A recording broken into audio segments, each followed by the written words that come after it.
Olá, seja bem-vinda, seja bem-vindo ao nosso canal do CEF, o Centro Espírita Fraternidade do Ipiranga. Aproveitamos para informar que o CEF está já atendendo presencialmente através de passes rápidos, passes ainda um pouco mais expresso, mas já estamos atendendo presencialmente. Caso você queira tomar um passe, poderá vir. Estamos atendendo às segundas-feiras e às sextas-feiras, às 19h30, aos domingos, às 10 horas da manhã para os humanos e às 11 horas para os animais. Então, caso queira tomar um passe presencialmente, você poderá vir. Hoje faremos assistência espiritual online, onde o passe será dado virtualmente. Pedimos ainda que você coloque o seu recipiente com água para que ele possa ser magnetizado ao final dessa assistência espiritual. Para iniciarmos, vamos fazer aqui uma prece, uma preparação, onde nós procuramos acalmar aí as nossas mentes, os nossos corações, e vamos procurar aí uma união fraterna com aqueles a quem nós chamamos, de anjos da guarda, os nossos mentores individuais, para que eles estejam conosco neste momento. E nós vamos imaginar uma cúpula sobre a nossa casa, uma cúpula luminosa que nos liga ao mais alto, indicando que neste momento nós estamos reunidos em nome de Deus e em nome de Jesus. Vamos pedir ainda a Maria, a Mãe de Jesus, a Mãe espiritual de toda a humanidade, para que ela possa nos envolver com o seu manto de amor, o seu manto de carinho, e possa nos conduzir neste momento até o seu Filho amado, o nosso Mestre, diante de quem nós nos ajoelhamos espiritualmente e rogamos: Mestre, se conosco neste momento, que possamos, Jesus, receber as bênçãos, os lenitivos necessários ao nosso espírito, ao nosso corpo, à nossa alma. Rogamos, Mestre, que nos conduza até o nosso Pai, o Criador da vida, para que possamos orar da maneira que Tu mesmo nos ensinaste. E assim nós dizemos: Pai, Pai nosso que estais nos céus, santificado seja o vosso nome. Venha a nós o vosso reino, e seja feita a vossa vontade, assim na terra como nos céus. O pão nosso de cada dia dá-nos hoje, Pai, e perdoa as nossas dívidas, assim como perdoamos aos nossos devedores. E não nos deixeis cair em tentação, mas livra-nos de todo o mal. Que assim seja. Assim, em nome de Deus, em nome de Jesus, e em nome de toda a espiritualidade presente, nós rogamos a permissão para darmos por iniciado o nosso encontro do dia de hoje. Meus amigos, minhas amigas, meus irmãos e irmãs, em função da proximidade do dia de finados, nós vamos comentar um pouco a respeito da morte. Por que o nosso corpo morre? Por que nós morremos? Aliás, nós perguntamos: quem somos nós? Nós somos aquele corpo que morre? Nós temos um espírito? Ou nós somos o espírito? A doutrina espírita nos traz os ensinamentos que nós, essa inteligência que fala, o princípio inteligente do universo, ele é o espírito. Então, quem fala com vocês, quem se manifesta, quem coloca as ideias aqui nesse momento, é a minha essência, é o que eu chamo de espírito. E esse espírito, para ele se manifestar, ele precisa de muitos recursos. Semelhante a uma pessoa que quer ir para o fundo do mar, ela precisa de instrumentos adequados, Ou ela precisa de um tubo de oxigênio, ou ela precisa de um escafandro mais pesado, ou eventualmente ela precisa de um submarino se ela quer ir muito profundo no mar. Então assim somos nós, o espírito, para se manifestar na matéria, ele deve também utilizar recursos. Então o espírito ele tem uma série de recursos. Por exemplo, O espírito ele se usa do recurso do pensamento. Aliás, às vezes nós pensamos, né, que nós somos o nosso pensamento. Nós não somos o nosso pensamento. O pensamento já é um instrumento que o espírito utiliza. Assim como nós não somos também os nossos sentimentos. O espírito emana, ele tem vários sentimentos, mas os sentimentos são um produto do espírito, mas não é ele. Assim como nós temos também as nossas crenças, né? Às vezes dizemos, né? Somos espíritas, somos evangélicos, somos católicos, somos da Umbanda, do Candomblé. Então nós temos as nossas crenças, mas nós não somos as nossas crenças, nós somos a essência, o espírito. Tudo isso é diferente da essência. Assim como nós também não somos, mesmo esse ser, né, que está aqui, essa persona, né, que nós dizemos que está conversando com vocês, né, é uma persona, é uma máscara e não é realmente o espírito. O espírito é a essência. O espírito está usando de uma persona, está representando um papel para se manifestar neste momento. Então esse espírito que foi criado por Deus de maneira simples e ignorante, já há milhares de anos atrás, que é Deus cria duas coisas, né, básicas, ou três coisas no universo. Cria o princípio material, que forma tudo que é matéria, e cria o princípio inteligente, que somos nós, que somos os espíritos. Então Deus cria esse princípio inteligente, nos cria todos de maneira igual, ou seja, não existe espírito que é criado já mais avançado, né? Por exemplo, a ideia, Deus não cria anjos.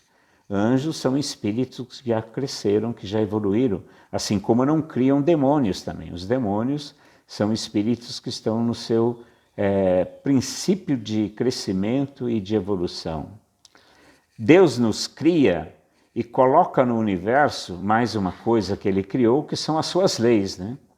Deus criou leis que são chamadas leis de Deus ou as leis universais, e os espíritos, assim como a matéria, tudo no universo está sujeito às leis de Deus. Dentre essas várias leis, nós podemos citar, por exemplo, a lei de evolução, ou seja, todo espírito, a partir do momento que ele é criado, ele tem que evoluir. Ele tem que se desenvolver e um dia chegar à perfeição. Aliás, uma fatalidade, né, para todos nós, espíritos. Um dia todos nós seremos anjos. Todos nós estamos fadados a crescer, a evoluir, a nos tornarmos anjos. Todos.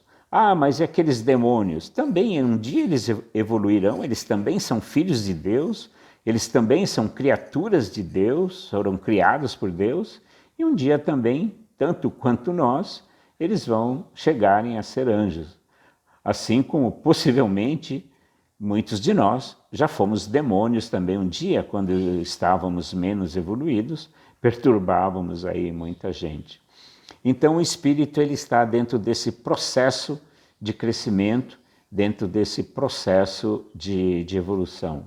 Então uma das leis, né, essa evolução. E nós temos várias outras leis, né, que seguem e que regem o espírito.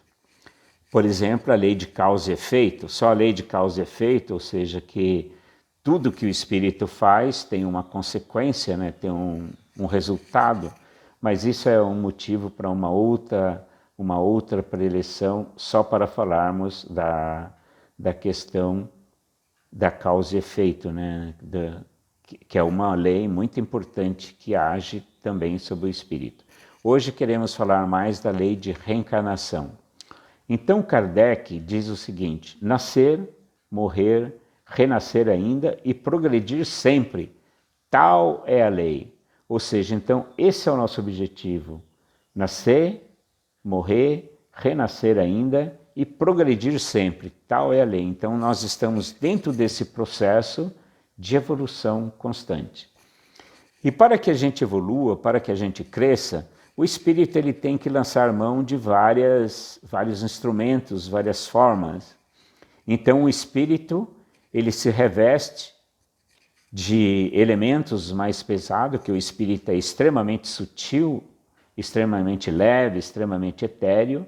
Então ele se reveste de elementos mais pesados, aí já de elementos materiais, para poder se manifestar aqui na Terra. Então, ora ele utiliza um corpo de homem, ora ele utiliza um corpo de mulher, ora ele se manifesta num corpo doente, ora ele se manifesta num corpo com saúde, ora ele tem uma inteligência brilhante, ora tem uma inteligência muito limitada. Com que objetivo? Que ele passe pelas várias experiências e assim então ele possa crescer. Como um aluno que precisa, na escola, né, estudar português, precisa estudar matemática, precisa estudar ciências, precisa estudar várias matérias para que ele cresça, para que ele evolua. Assim nós, para crescermos, para evoluirmos, temos que passar pelas várias experiências aqui na Terra também, com esse objetivo da gente crescer, com esse objetivo da gente evoluir. Então, nascer, morrer, renascer, ainda e progredir sempre, tal é a lei. Então, nesse dia de finados, quando nós vamos reverenciar os nossos mortos, nós, é claro, quem reverencia, né, no cemitério, aquele corpo que foi importante, né, para o espírito, e devemos ter aí realmente a consideração, porque é um instrumento que nos foi concedido para que a gente cresça, para que a gente evolua, mas a principal reverência deve ser feita ao espírito. Por exemplo, o nosso pai, a nossa mãe, ou o nosso filho, ou seja, quem for que a gente estiver reverenciando no dia dos mortos, nós devemos lembrar que eles estão vivos, mais vivos do que nunca, né? Às vezes até já reencarnaram de novo, mas o espírito não morre, o espírito vive sempre. Ele está nesse processo de crescimento e de evolução. A reencarnação traz uma reflexão muito importante também a respeito da justiça divina. Se nós tivéssemos uma vida só, ou seja, uma pessoa nasce num determinado estado, tem essa vida e não tem outra, Deus seria muito injusto, porque ele criaria alguns anjos, outros demônios, criam alguns muito inteligentes, criam outros com muita limitação de inteligência, cria alguns com muita saúde, outros doentes, alguns a deficientes físicos, criam alguns, né, morando na Suíça, na Finlândia, países extremamente ricos, onde tudo tem mais facilidade, e criaria outros na África, né, com muita dificuldade de alimentação, saúde. Então Deus seria extremamente injusto se nós acreditássemos que a vida fosse uma só. Então a vida é múltipla. Então nós nascemos e renascemos, né, para progredir sempre. Tal é a lei, como disse Allan Kardec.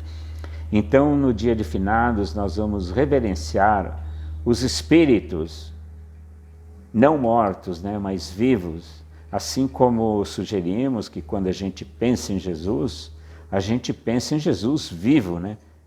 Não na cruz, pensemos num Jesus descrucificado, porque a crucificação foi feita para o seu corpo, mas ele, Jesus, vive, é vivo, tanto que ele voltou, né, e esteve com os discípulos 40 dias, esteve lá junto com eles, né, antes de subir aos céus, antes de voltar, né, ao plano espiritual, vamos dizer assim. Tá? Essa ideia de reencarnação sempre existiu. Se nós pegarmos os próprios ensinamentos de Jesus, né, voltarmos lá nos evangelhos, nós temos várias e várias passagens que falam a respeito da reencarnação. Podemos citar uma delas, né, que quando Nicodemos procura Jesus na calada da noite, né, porque ele era um senador, ele não queria se expor, né, procurando um carpinteiro para se orientar. Então ele procura Jesus na calada da noite e Jesus explica para ele que para crescer, para evoluir, há necessidade de nascer de novo. Ele fala, mas como é que eu posso nascer de novo, né? Ainda Jesus diz, você é mestre em Israel, não conhece dessas coisas, né? O que provém da água é água, o que provém do espírito é espírito. Ou seja, a água é o símbolo dentro do corpo. Então o corpo provém do corpo, mas o espírito provém do plano espiritual. provém do Espírito de Deus, então são coisas distintas. O Espírito renasce naquele corpo, né? Então fica claro a necessidade do renascimento. Uma outra passagem também muito interessante é quando Jesus, com alguns poucos discípulos, estão reunidos e está ali junto com eles Moisés e Elias. Jesus está conversando com Moisés e Elias. Ora, Moisés havia assim falecido, né, morrido lá nos tempos atrás, há mais de 1.300 anos atrás. Elias, há mais de 900 anos atrás, em torno de 900 anos atrás. E, no entanto, estavam lá os três conversando. E havia uma profecia que Elias havia de voltar. E os discípulos questionam Jesus, mas não falavam que Elias iria voltar, né? E daí Jesus explica que Elias já havia voltado, mas as pessoas não o haviam reconhecido. Então, Jesus estava falando de João Batista, isso está descrito, né, no Evangelho de Mateus. Então, João Batista era o espírito de Elias reencarnado, veio ali com um novo corpo, como a profecia dizia que ele voltaria. E é claro, ele não poderia voltar com aquele corpo de Elias, né, de 900 anos atrás, que aquele corpo já havia decomposto, né, já não existia mais. Então ele voltou agora com um novo corpo, se apresentando, né, até com um novo nome de João Batista. Nessa época, era muito comum a ideia da reencarnação. Todos aceitavam de maneira tranquila a ideia da reencarnação, tanto que Jesus fala dela, né? No entanto, por que mudou? Por que hoje a Igreja Católica não aceita a questão da reencarnação? Porque, vocês sabem, né, a Judéia estava sob o domínio romano e num concílio ecumênico de Constantinopla, que aconteceu em 556, né, depois de Cristo, o imperador Justiniano tinha uma esposa chamada Teodora. A Teodora, ela veio, né, da classe baixa, ela foi atriz de circo daquela época e ela era uma prostituta. No entanto, Justiniano adorou a Teodora, se casou com ela e a tornou a rainha, né, do império. Só que Teodora era uma pessoa que se envolvia muito com o poder, se envolvia muito com as leis do império e comandava, vamos dizer assim, o Império Romano juntamente com Justiniano. E vocês sabem, naquela época, a Igreja Católica era sujeita às leis, dos governantes, as leis do imperador romano. E a Teodora, sabendo da questão da reencarnação e sabendo que ela não tinha uma vida lá muito correta, não só por fato de ser prostituta, mas porque reza a história que ela mandou matar mais de 500 pessoas, ela não gostava de alguém e mandava matar. Inclusive, mandando matar aquelas iguais, né? Muitas prostitutas foram mortas pela Teodora. E ela temendo as consequências, porque tem a tal da lei a lei do retorno, né? Aquilo que você faz, você paga, e a lei da reencarnação comenta isso, né? Que nós temos aí uma conta corrente, vamos dizer assim. Quando a gente faz alguma coisa, a gente tem que fazer esse ajuste de conta na encarnação seguinte. E essa ideia para Teodora não era boa, ela não gostava porque ela não tinha uma vida correta. Então ela influenciou Justiniano, que foi conversar com o Papa, que lá no concílio falou, olha, tira essa ideia de reencarnação, vamos abolir a ideia de reencarnação. E assim foi feito. Então no concílio ecumênico de Constantinopla, em 553, a Igreja Católica passou a abolir a reencarnação. Mas, meus amigos, minhas amigas, meus irmãos, minhas irmãs, não é pelo fato de alguém determinar por uma lei humana, que algo não existe, que não vai existir. Então, não obstante o próprio Papa definir que a reencarnação não existia mais, a reencarnação continua existindo. E, aliás, é uma grande bênção, é uma justiça de Deus que ela exista. Ah, por que eu não lembro das últimas encarnações? Essa é uma outra bênção, porque dentro do processo de crescimento, de evolução, eu, às vezes, cometi muitos erros no passado. Como a Teodora, né, que cometeu muitos erros, muitos assassinatos, ela vai ter oportunidade de crescer, e se ela volta numa encarnação seguinte, lembrando de tudo isso atrapalha. Então nós também, possivelmente, cometemos muitos crimes, muitos erros no passado, e agora temos a oportunidade de voltar sem essas lembranças terríveis. Às vezes voltamos com o nosso filho, de quem nós somos inimigos, né, no passado, com o nosso marido, com a nossa mulher, que voltamos com uma nova oportunidade da gente se reconciliar, ou com amigos, né, que a gente volta juntos para executar um trabalho, para fazer alguma coisa boa. Porém, se lembramos que fomos inimigos, nos matamos um ao outro, a gente perde essa oportunidade. Então a reencarnação e o esquecimento, né, do passado é uma bênção. A reencarnação para possibilitar a gente reconstruir o que a gente destruiu, e o esquecimento para que a gente tenha uma nova oportunidade, recomece do zero, ou quase do zero, vamos dizer assim, porque nós sabemos, né, cada um de nós renasce com tendências, com muitas características, né, da última encarnação. Como a gente vê crianças que nascem com sabedorias em um sentido, sabedorias em outro. Aliás, hoje, né, nós temos a teoria das múltiplas inteligências. Alguns nascem com muita inteligência para a arte, outro para a música, outro para as ciências. Então, cada um nasce com a inteligência que ele já desenvolveu na última encarnação. Nada cai do céu. Deus não faz ninguém diferente um do outro. Então, todas essas inteligências manifestadas são conhecimentos que nós já adquirimos na última encarnação. É uma bênção. Nascer, morrer, renascer ainda e progredir sempre. Tal é a lei. Vamos reverenciar os nossos mortos vivos, sabendo que eles estão vivos, fazendo a nossa prece por eles, sabendo que eles estão ouvindo as nossas preces. Né?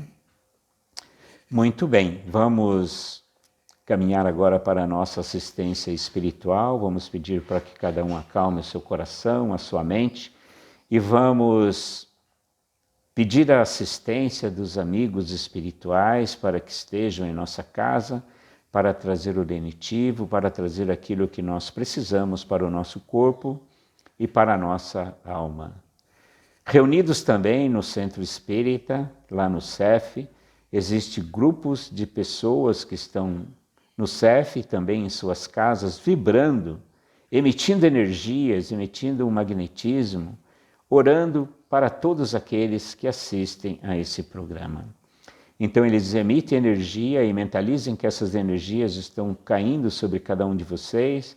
Essa energia penetra pelo topo da cabeça e vai se espalhando por todo o corpo físico, trazendo lenitivo para as dores, trazendo a cura, trazendo o bem-estar. Mentalizem que estão se sentindo cada vez melhores, sentindo essa energia penetrando, trazendo a cura a cada um. Essa energia se propaga por toda a nossa casa, envolvendo também os nossos animaizinhos, as nossas plantas, os nossos parentes, todas as pessoas que estão em nosso lar, envolve a todos eles. E nós agora voltamos a nossa atenção para o nosso frasco de água, o nosso recipiente com água, que essas energias boas, positivas, são também depositadas neste copo d'água, e ali ele vai se portar como um remédio, trazendo a cura para aquilo que nós esperamos. Essa água pode ser dada também para os nossos animaizinhos, para que eles melhorem também. Nós vamos aproveitando ainda, dirigindo essa energia boa e positiva para todas aquelas pessoas que nós sabemos estar necessitadas, sejam doentes, sejam os nossos amigos, nossos parentes, que estejam distantes, mas mentalmente nós conseguimos conduzir essa energia a todos que precisam. Vamos especialmente mandar essa energia para todos que estão passando por essa calamidade do Covid, por essa pandemia, para que todos sejam beneficiados pelas energias positivas do Mestre Jesus, de Deus o Pai e de todos nós que emanamos do nosso coração o desejo para que todos se restabeleçam, para que todos se curem, por aqueles que estão nos hospitais, por aqueles que já desencarnaram, que já estão do outro lado, continuando o seu processo de crescimento, assim como vibramos por toda e qualquer pessoa que esteja necessitada, tanto no mundo material quanto no mundo espiritual. Como sabemos, a morte do espírito não existe. E nós agradecemos a toda essa espiritualidade, agradecemos a Jesus, o nosso Mestre, agradecemos ao nosso Pai, o Criador, por tudo que nós recebemos no dia de hoje. E convidamos a todos que possamos estar novamente juntos no próximo sábado, às 18 horas. Graças a Deus. Fiquem com Deus, tenham uma ótima semana e até uma próxima vez. Tchau, gente.